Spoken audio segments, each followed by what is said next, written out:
Good evening. Thanks for joining us for another Cleveland Public Library, the Next 400 digital discussion. As usual, I'm Chris Tanaka from 19 News, serving as your moderator tonight. Now, usually this monthly series of conversations focuses on racial justice, social equity, and trying to create a more equitable society. However, in our weekly meetings we have between 19 News and the Public Library, we're also very introspective. We're looking about not only what we're hoping to cover, but we also look around us to see what's going on in our community and what's going on in the world around us. And in talking about the topic for March, we decided that while there may be avenues to explore racial equity in tonight's conversation, there would be great utility talking about mental health. And here's why.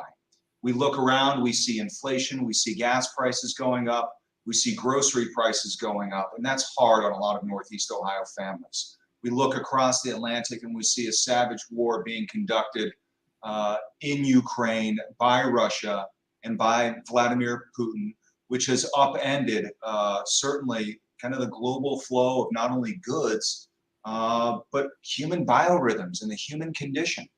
So what we wanted to do is explore these stressors, explore the anxiety it may be causing, and the effects it could be having on your mental health, our kids, our parents, whoever it may be, and really flush out some ideas not only about how to self-diagnose, how to self-help, but also how to get help when it's needed.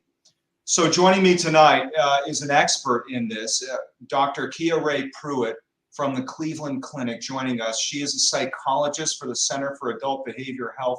Thank you so much, Doctor. I think this is a fascinating conversation we're about to embark on. Let me ask you, before we even started, when you received the invitation, what was your initial impression? Well, first, I just want to say thank you for inviting me to this conversation. My first impression is this is a very timely topic. I've actually spoken to numerous audiences about this very thing. You know, how do we deal with these multiple stressors? You know, as you just stated earlier, there's so much anxiety and there's just so much happening around the world that we're all impacted by this. So I was actually very excited to have this conversation with you today. Well, thank you once again for joining us, and let's get right to it. Let's start closest to home, and I think this is something I've done pretty much every time I get in a car recently, which is I head out and I drive around and I start looking at these gas prices.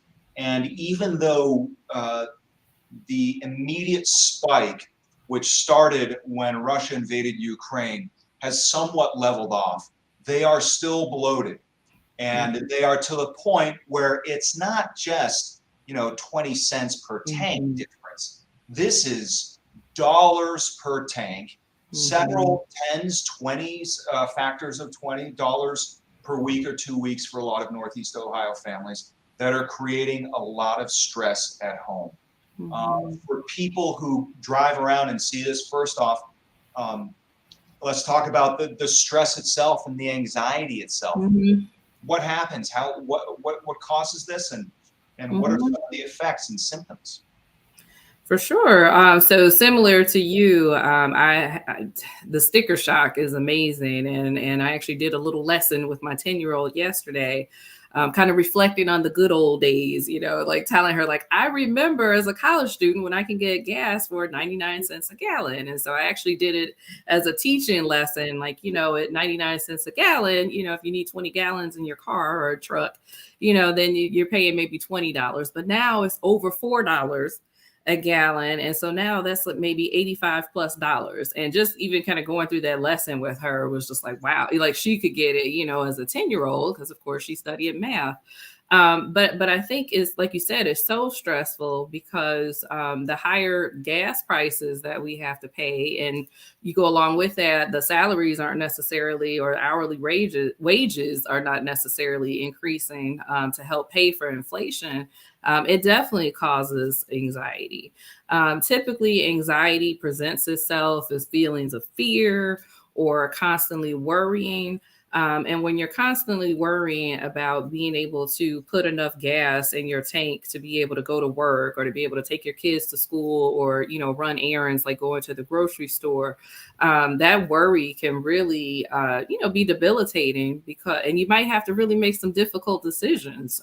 You may have to decide to sacrifice something else that you probably need in order to put gas in the car. And so, that fear, you might feel it in your body. You might feel like your muscles are really tense. You might have difficulty sleeping at night.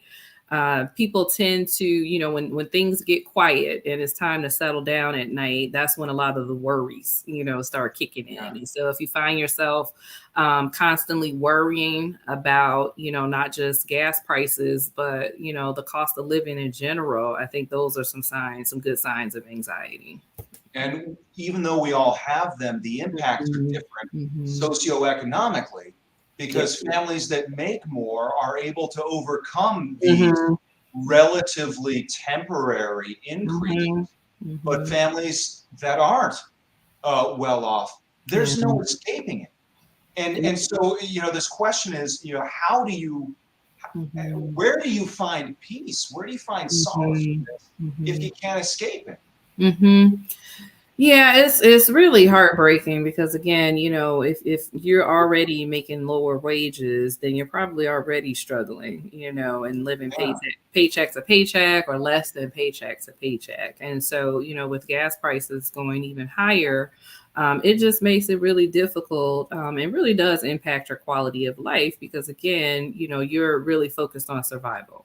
If you have children, of course, a lot of parents are going to put their children's needs first. And so, and that might be trying to make sure that they have a meal to eat, at least one meal to eat a day.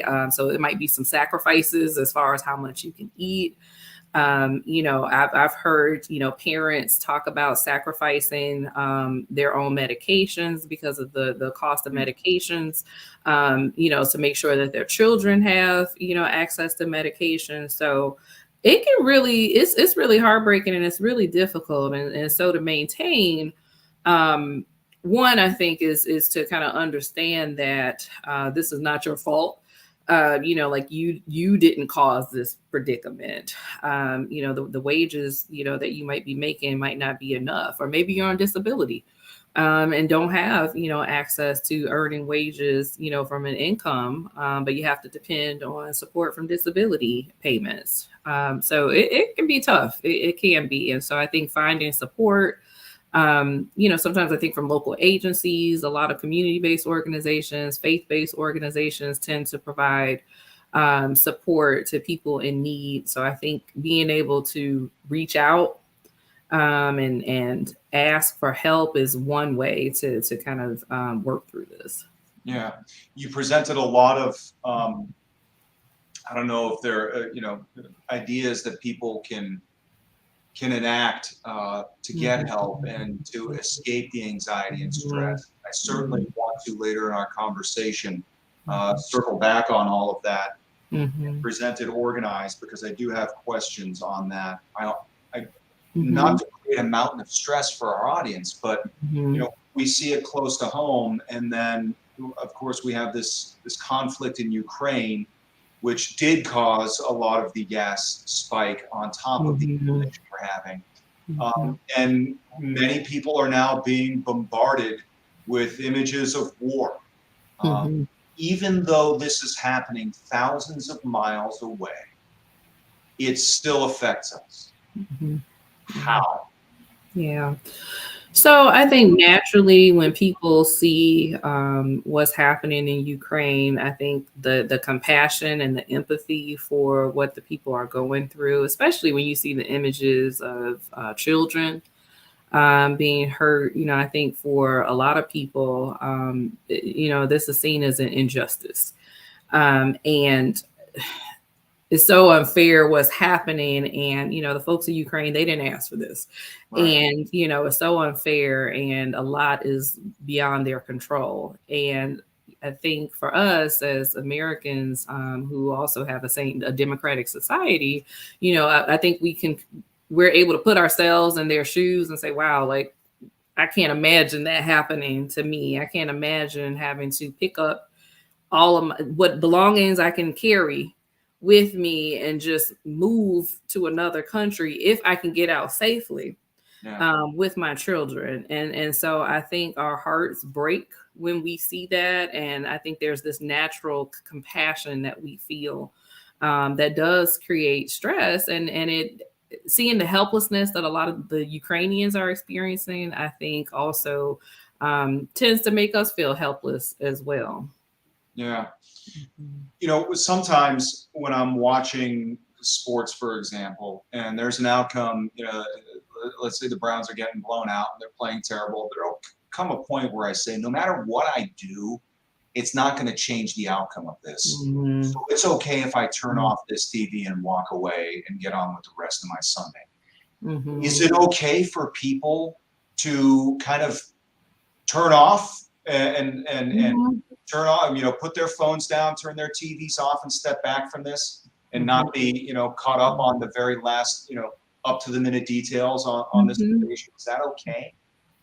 Actually, it is okay. I know some people feel like they just have to stay connected at all times, but I think it's fine to stay updated. But if you're constantly being fed the terror and the trauma, that's going to have a potentially significant impact on you. Because like you said, it could cause anxiety, could cause a stress reaction, could, depress your mood, as well. And so being able to take a break from that is very healthy. It may feel unfair because the Ukrainians don't get to take a break, right? Right. Yeah. However, because you're not necessarily in it, doesn't mean that you're not going to be impacted, but you do have a choice to be able to walk away. And I think being able to just turn the TV off, take a break, kind of examine yourself to see what you need. Is it that you need some comfort right now? Do you need to reach out to a friend? Some people feel called to do something. There's different ways to respond, but yes, I think it's actually, I would actually recommend taking a break when you can.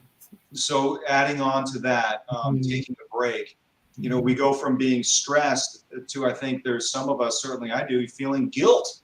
Mm-hmm. Feeling a certain degree of guilt that I can walk away from and they cannot. Yep. So what do you say to those of us who might be having those feelings of guilt for being safe and happy in our lives? Yeah, so I tell people that guilt is an appropriate emotion to feel when you've done something that goes against your values, or you've done something that, to intentionally harm someone, then it's appropriate to feel guilty. With this situation, I think what's more appropriate is sadness, is frustration, anger, even, there's a lot of other emotions. And those emotions inform us that there's a problem. And so we can do things about those emotions, so for some people, if you do experience guilt, again, I think kind of identifying more with like the sadness or the frustration can help you move into considering like maybe a way that you might be able to help. For some people, they might have financial resources that they can contribute, to aid Ukraine, and the Ukrainians who have also had to relocate. For others, it could be maybe you don't have the finances, but maybe there's an organization that where you can volunteer, or maybe you can even organize your own way of like maybe collecting items or doing something. But for some people, moving into action to be able to help is one way to kind of address those difficult emotions that come up when you watch what's happening. Yeah, certainly feeling like you're involved. Like you're making a difference, no matter how small the impact, can propel a lot of people forward in their day-to-day lives. When it comes to a situation that's not escapable, such as those gas prices, what are some ways that people can really help themselves. And not talking about the turn Mhm. off the electricity, during the day to save a few pennies. Yeah. I'm talking about our Yeah. mental well-being, Yeah. our physiological Mhm. well-being. What can Mhm. people do to help Mhm. themselves there? Mhm.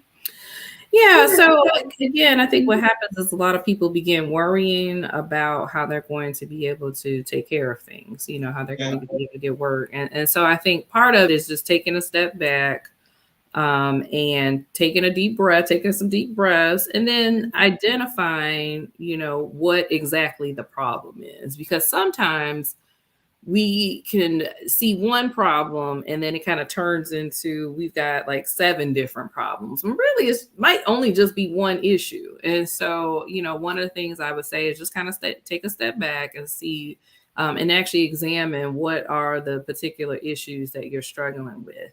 And then identify, okay, what's priority? What is something that I need to do versus what's something that I want to do, and identify what resources do I have available to me to help me with some of these things. And so it could be, if you're not able to afford certain bills, it might be reaching out to the companies, to see if they're willing to give some type of forbearance or, some type of late payment arrangement.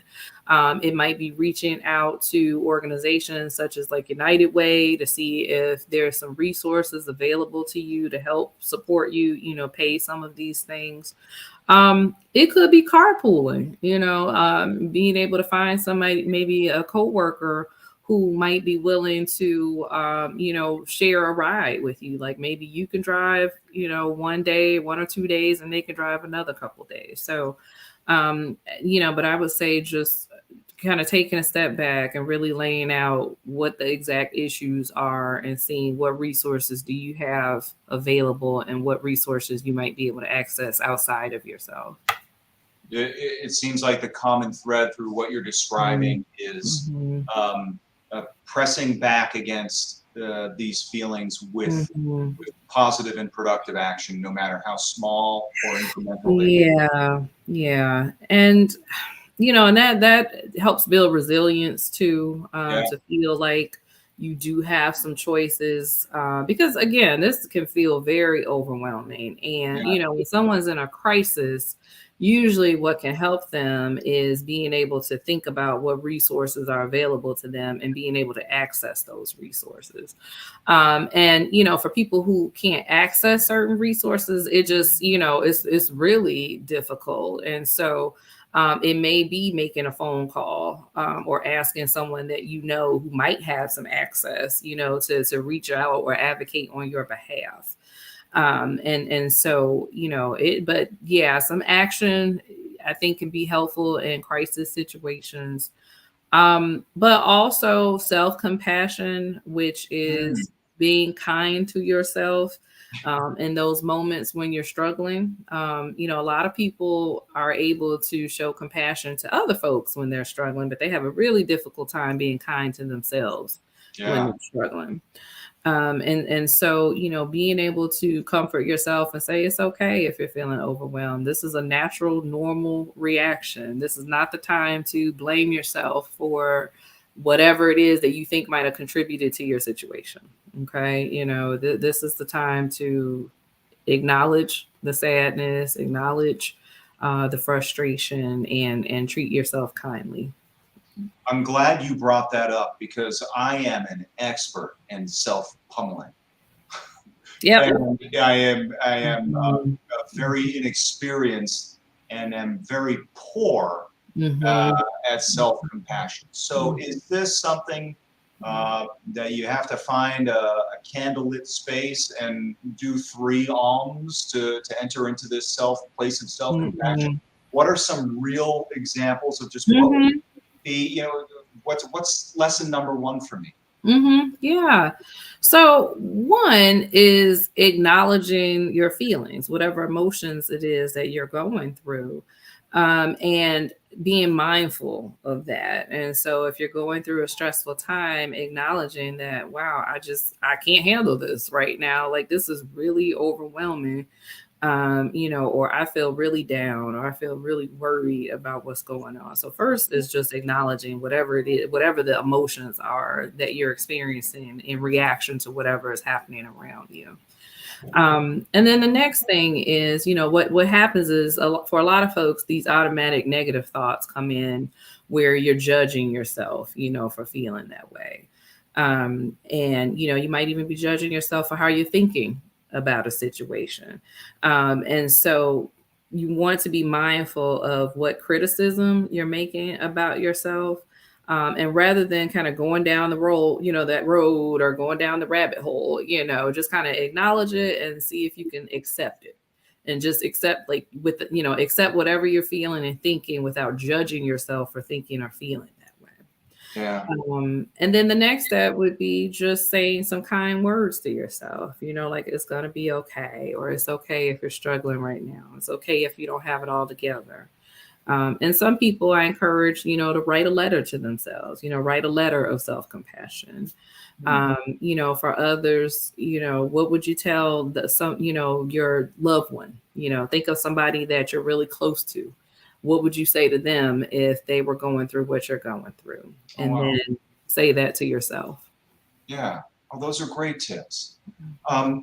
This is fascinating. And there's one more topic I did want to touch on, because I think a lot of parents are going through this right now. As COVID rates have dropped to rates that are barely perceptible in Northeast Ohio, most school districts have eased up on any sort of masking mandates they may have. While a lot of getting into a schedule is often stressful and tough, and a routine, I should say. And for many kids and many families, masking became a routine. Now we're seeing masks coming off. Kids may celebrate it. Parents may have some anxiety about it. What do you recommend for parents to deal not only with that situation, but situations where they don't have the control, like masking and what their kids are doing at school, and how they navigate this time period? Yeah, I feel like this has been a complicated issue, for the last 2 years. And I really think it's up to the families to do what's best for their family, and to have a conversation, like the parents, whatever it is that they determine is what they like for their kids to do, to have that conversation, with their children about the choice that they're making. You'd be surprised, for some parents and children, the parents are saying it's okay. You can take your mask off if it's optional. But you actually have some kids that say, no, I actually prefer to wear my mask. So, I think having an open dialogue with your children about the choices is really important. Unfortunately, we know some kids are being bullied, for still wearing their masks in schools when others aren't. And so again, I think it's a lesson, that you can teach your kids. This is something actually pediatric psychologist has talked about at Cleveland Clinic, but, having a conversation with your children about why you're making that choice to wear the mask or not wear the mask, and to be able to respect other people's choices, I think teaches people about differences, and respecting other folks' choices. And you can still be friends, even if, your family chooses to do something different than someone else's family. Yeah, definitely. It's been so informative and just fascinating for me to listen to all the advice that you have and the expertise. You've given out a lot of recommendations for what people can do at home. The clinic itself obviously has an entire center for adult behavioral health. Are there ways for people to engage the clinic for the type of answers that you've given us gratis tonight? Sure.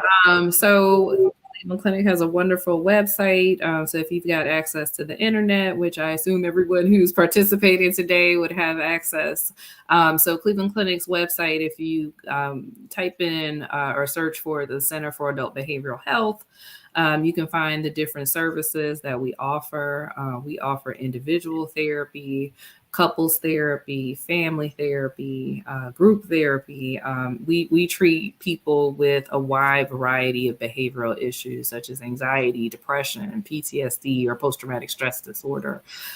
We also have a department of pediatrics as well. So if you have some concerns about your children and their mental health, we do have a pediatric psychologist and other mental health providers who provide support for children under 18 years of age. Yeah, and the URL, just for anyone who may not know it, is so you clevelandclinic.org. Yep. So actually clevelandclinic.org. Yeah. And for anyone watching tonight, please remember that this will stay on the Cleveland Public Library's Facebook page in its entirety, in perpetuity. So if there's any part of the conversation that we were talking about tonight that you want to go back and reference, feel free to do so. Remember, the first thing we talked about was, this inflation, this cost of living stressors, what you can do at home to combat that, and then what you can do in situations where there's an external anxiety being brought upon us, like Ukraine, and how we find self-compassion and how we find quiet spaces in our mind. And then lastly, of course, having conversations with family about demasking, about school protocols, as we navigate what is close to the end of a third school year being impacted by the pandemic.